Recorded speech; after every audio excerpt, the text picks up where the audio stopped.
Get out. How dare you try to outshine my grandson at his own party? My mother-in-law's shrill voice cut through the cheerful chaos of children's laughter and party music. I stood frozen, holding my son Oliver's carefully wrapped present as confusion rippled through the crowd of guests. Nancy, this is Oliver's birthday party, I said carefully, trying to keep my voice steady. Marcus's party was last weekend. But Nancy was already in full meltdown mode, her face flushed with rage as she pointed an accusing finger at me. Don't play innocent with me, Emma. You deliberately planned this elaborate party to make Marcus's celebration look small. Those expensive decorations, that ridiculous cake, you're trying to show me up. I looked around at the modest decorations we put up in our backyard, simple blue balloons, a homemade, happy 5th birthday Oliver banner, and a cake I baked myself. Meanwhile, just last weekend, Nancy had thrown an extravagant circus-themed party for Marcus, complete with professional entertainers and a 3-tier cake from the city's most expensive bakery. Mom, stop it. My husband James stepped forward, his voice firm. This is Oliver's day. You're making a scene. Nancy's eyes narrowed. Of course you take her side. She's turned you against me, against your own nephew. Well, I won't stand for it. She stormed over to the gift table and began grabbing presents, throwing them into a pile. These are probably all better than what Marcus got, aren't they? Trying to make him feel bad about his gifts. She was practically screaming now as horrified parents pulled their children close. Nancy, please, I begged, watching Oliver's lower lip start to tremble. The kids are getting scared. Good, she spat, knocking over a stack of party favor bags. Maybe now you'll understand how Marcus felt when you upstaged his special day. Everyone out, party's over. Parents began hurriedly gathering their children, throwing apologetic looks our way. My sister Lisa, who had been quietly taking photos throughout the party, caught my eye and gave a subtle nod. I didn't understand its significance then, but I would soon enough. As guests rushed to leave, Nancy continued her tirade, growing more dramatic with each passing moment. She grabbed Oliver's birthday cake, the one I'd spent hours decorating with his favorite superhero characters, and dumped it in the trash. Mom, James shouted, finally losing his patience. That's enough. No, it's not enough, she screeched. Look at all this. The bounce house, the face painting station, the party games. Last weekend, Marcus only had professional acrobats, a magician, and a petting zoo. You're clearly trying to outdo me. I couldn't help but laugh at the absurdity of her statement, which only enraged her further. She turned to the remaining guests, mostly family members who hadn't fled yet, and began spinning a tale about how I'd always been jealous of Marcus, how I constantly tried to compete with her parenting, how I was trying to drive a wedge between her and James. Through it all, Oliver clung to my leg, silent tears rolling down his cheeks. His special day was being destroyed right before his eyes, and there was nothing I could do to stop it.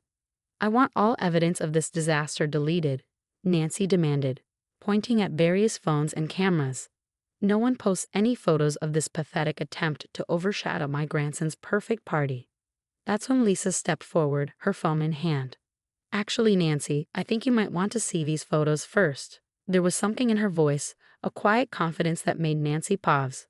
What photos?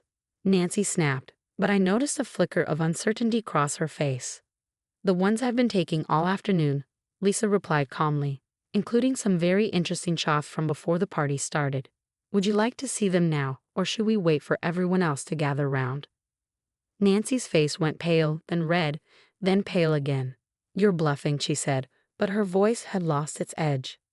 Lisa smiled, a smile that somehow managed to be both sweet and dangerous. Am I? Shall we find out? The tension in the air was thick enough to cut with a knife. What had Lisa captured with her camera? What had Nancy done that she didn't want anyone to see? As I held my crying son close, I realized this birthday party disaster was about to take an unexpected turn. We're leaving, Nancy announced abruptly, grabbing her purse. Marcus, honey, come along. We don't need to stay where we're not appreciated. She practically dragged her confused grandson toward the gate, pausing only to shoot one last venomous look over her shoulder. This isn't over, Emma. Not by a long shot. But as Lisa caught my eye again, still wearing that knowing smile, I had a feeling she was wrong. This wasn't over, but it wasn't going to end the way Nancy expected it to. Once everyone had left and Oliver was finally asleep, exhausted from crying, I sat with Lisa and James at our kitchen table. The remnants of the ruined party were still scattered across our backyard, deflated balloons, scattered presents, and the birthday cake sitting sadly in the trash. "Show us," James said quietly, his face tight with anger. "What did you catch on camera?" Lisa pulled out her phone and started scrolling through photos. "I noticed something odd when I arrived early to help set up," she explained. Nancy was already here, which seemed strange since she'd made such a big deal about being too busy to help.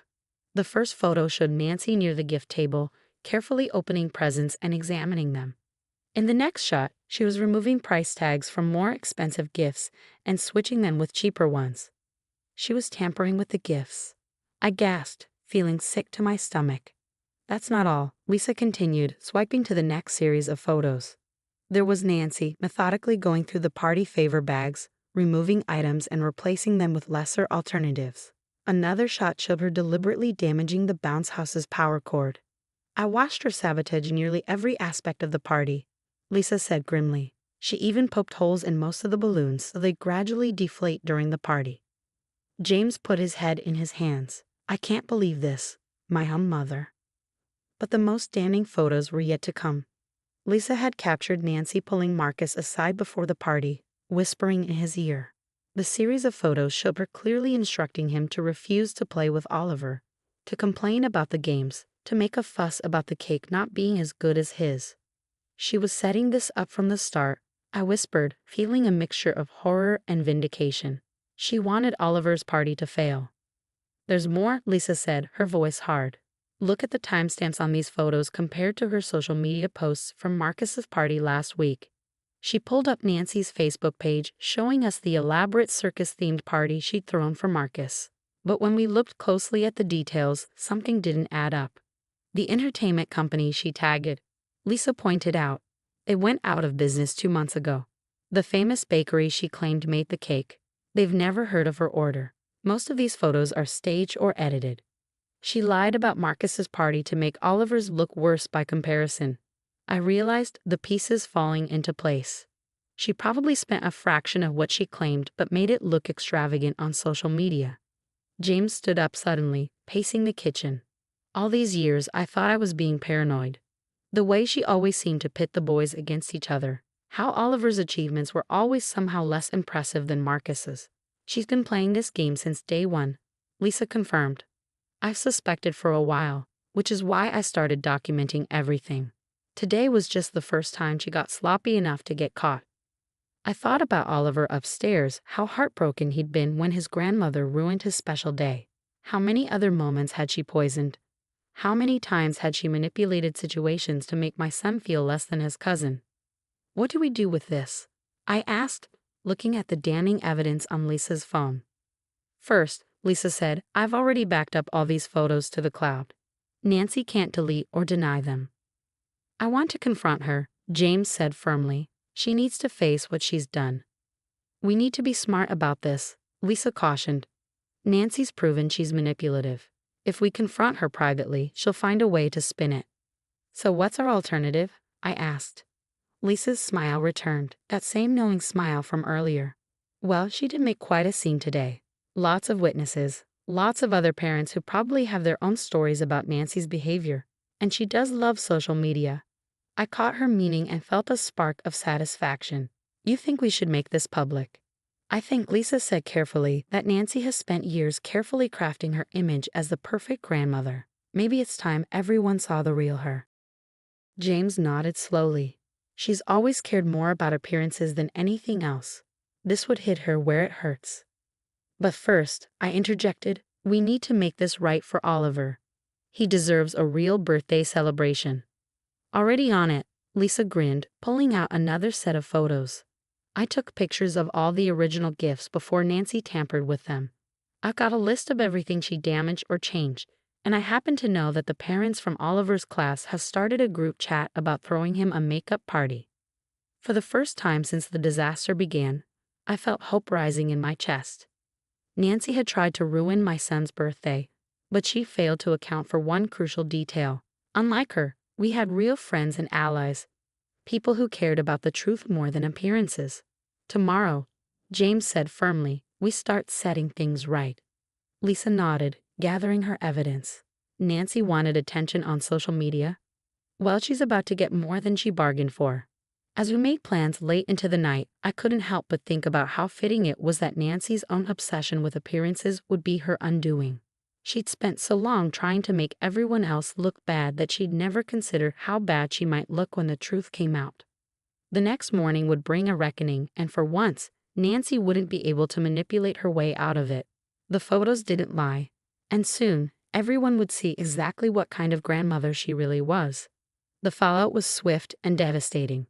Lisa posted the photos in our community Facebook group first thing in the morning. A carefully selected collection that showed Nancy's deliberate sabotage without including any shots of the children. Within hours, the post had hundreds of shares and comments. I always knew something was off about how she treated Oliver, one mom wrote. Remember the school play when she kept pushing Marcus in front of him? This explains the soccer trophy incident, another parent added.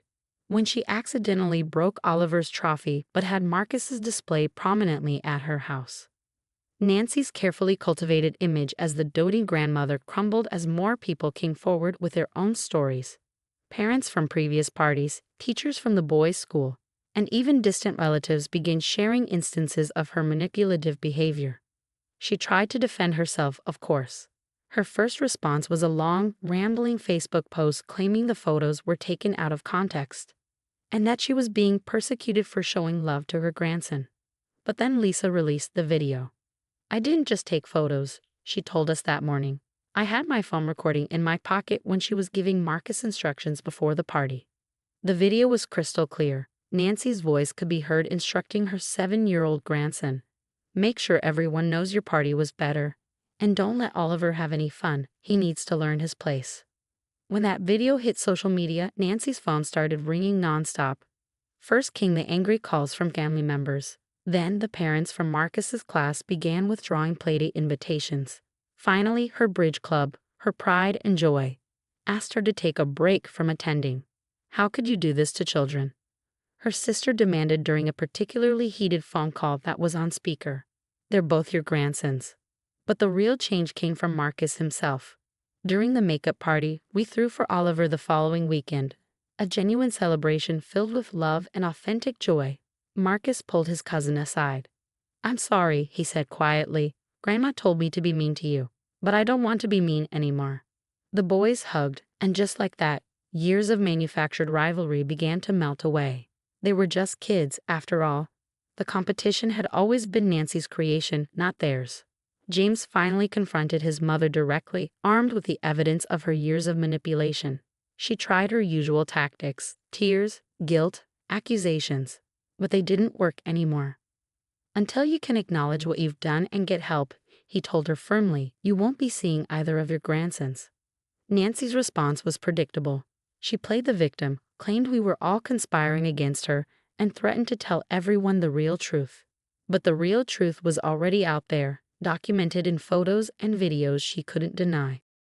6 months later, our family looks different. Oliver and Marcus have regular playdates without their grandmother's toxic influence. They're discovering they actually like a lot of the same things, something Nancy had always tried to prevent. Nancy herself has retreated from social media and community events. Last we heard, she's seeing a therapist, not because she wants to change, but because she thinks it will help her image. Some people never really learn. The other day, I found Oliver looking at photos from both birthday parties, his disastrous first one and the joyful makeup celebration. You know what, Mom? He said thoughtfully. I like the second party better. Everyone was real happy, not fake happy. Out of the mouths of babes, as they say. My 5-year-old had seen through what many adults hadn't, the difference between authentic love and manipulative performance. Lisa keeps the original photos and videos safely stored away, just in case Nancy ever tries to rewrite history. But honestly, I don't think she'll need them. The truth has a way of coming out, and once it does, no amount of manipulation can put that genie back in the bottle. Sometimes I think about how differently things might have turned out if Nancy had just been able to love both her grandsons equally, without the need for competition or drama. But then I remember that this experience taught Oliver an important lesson early in life. that real love doesn't need to tear others down to build itself up. As for me, I learned that sometimes the best revenge isn't revenge at all. It's simply letting the truth speak for itself. Nancy's own actions did more damage to her reputation than anything we could have done. And that birthday cake she threw in the trash. Well, the new one at Oliver's makeup party was even better, because it was surrounded by people who genuinely wanted to celebrate him, not use him as a pawn in their games. Sometimes the best gifts come wrapped in unexpected packages. In our case, it came in the form of exposed lies and a chance to build something more authentic from the ashes of manufactured perfection.